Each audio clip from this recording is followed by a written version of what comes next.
Well, order has been restored once again. The Saints are back on top of the ladder. Buffaloes are back outside the 5. There's some familiar scenes, but it's still interesting all the same. Who better to discuss all the action with than Gray Morris, the most valuable employee at NT News this year. Congratulations, Gray.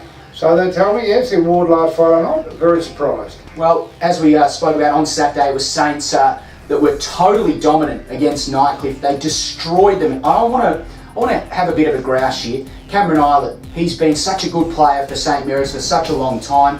No one bothered to pick him up, Gray.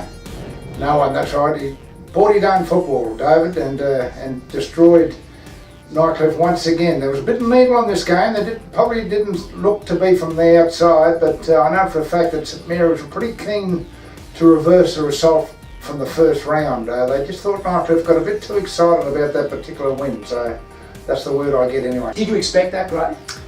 I did. I definitely expected St Mary's to bounce back hard, but to win by 21 goals halfway through the season, not a good sign for the Tigers. I reckon Damien Hale may have given the Nightcliff boys a bit of a spray. But moving on to the Saints game this week, they take on Buffaloes. The Buffaloes any chance, Gray? I think they are. I know that Mark Mutlop was very pleased with their first round effort against St Mary's when they only lost, I think, by about 26 points. But to beat St Mary's, you have to play 4 quarters. We say this time and again, Dave, but it's the only way to beat St Mary's. You can't play 3.5 quarters. You can't play 3. You must play 4 quarters, and of course it will depend on the makeup too of the Buffalo side. Of course, with this week's tribunal too, that might change things around a bit. Certainly will, Gray, but we'll have a look now at the DK and Gray play of the day. This was something special from Willie Farah. Let's have a look at this.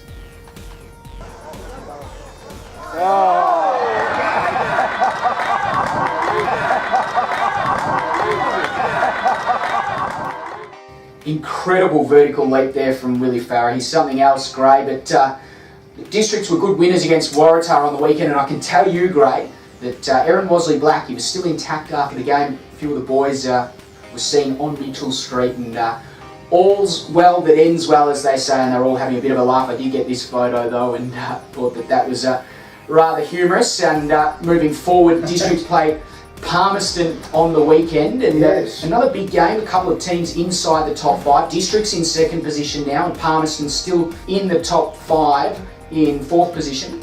Yes, Districts are certainly on the way up. They're in 2nd spot now. They're going on beautifully. And Palmerston have got some tall forwards. Interesting to see how the young defenders at Districts go. They've got some really good defenders. Dylan McLaughlin and Michael Bowden and those type of players. Some young good defenders that have been playing some good footy. They come up against the likes of Mark Hamilton and Josh Bennett this week. A bit of a test for those guys. Well, the word from Dean Rioli and his staff, obviously, we get the ball, one handball, long kick to the square. And you're right, it'll test the Districts boys who are used to getting the ball and running it out in numbers. This time they're going to have to defend against the high ball. So a very interesting match out there at Northline Oval.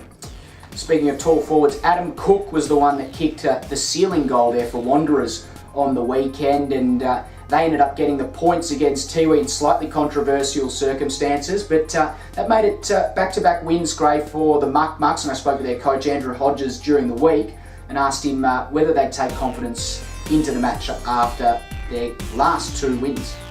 Yeah, pretty confidence building for us. We've had a pretty tough 3 weeks before that, so to get the wins the last 2 weeks, the boys are feeling pretty good, pretty confident, but we know we're a long way to go before we start challenging the top side. So we're just trying to build some momentum at the moment and working hard on the track, and I think it's starting to show a little bit in our game.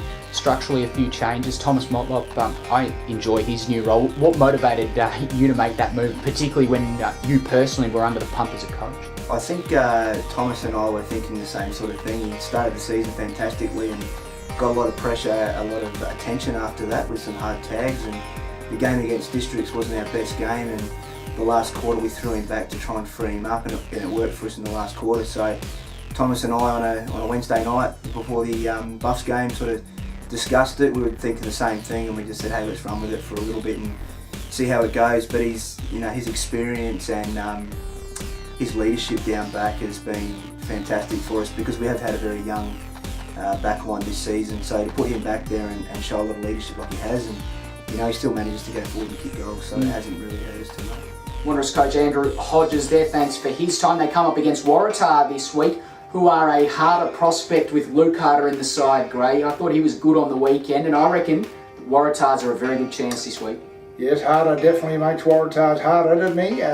Can they beat Wanderers though? That's the Twilight game? Yes, it is. The AFL NTV match of the round at 5:35, Gray. It'd be a ripper. I think Waratahs will fancy himself in this one. Wanderers, as we spoke off air just before, Dave, just keeping their heads above water, Wanderers, and Waratahs on their way up. I just reckon if there's going to be an upset this round, this will be it. Well, as you say, Wanderers in 5th position, and they're in the top 5 for this round. One team that's not in the top 5 is Tiwi, Gray, and they come up against Nightcliff in the game after. These two teams were the big losers out of round 11 for me. They were, yes, they were definitely big losers, especially Nightcliff, as we spoke about earlier, getting run over by 126 points. The Tiwi Bombers were in it, but it was probably Wanderers' inaccuracy that kept them in it.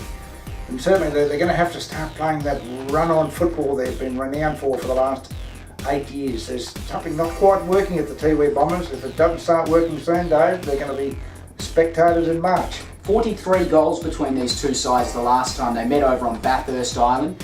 And we also know that Liam Jarrah has signed with Nightcliff, as you guys broke in the NT News, which is a great news for him, but he won't be playing this week, Gray. Right, yeah, and of course he played for the Tiwi Bombers last season, didn't he? He's back in Nightcliff colours. That's the original NTFL club he played with before he went on to great exploits, of course, in the AFL. So we're looking forward to seeing Liam, but obviously after Christmas. So we'll see Liam Jarrah soon. Let's have a look at the ladder now, and we can see here that St Mary's back on top, as we mentioned. Districts into 2nd position, and the Buffs are the team that come out of the top 5, Gray. Yeah, but I think only temporary. I reckon, in fact, we're going to be doing some Christmas wishes later, aren't we, Dave? I reckon we haven't seen the best of the Buffaloes yet. Well, as you mentioned, Gray, we are going to do our Christmas predictions, because this is the last DK and Gray for 2014. I'll let you take it away, Gray. What's your post-Christmas prediction?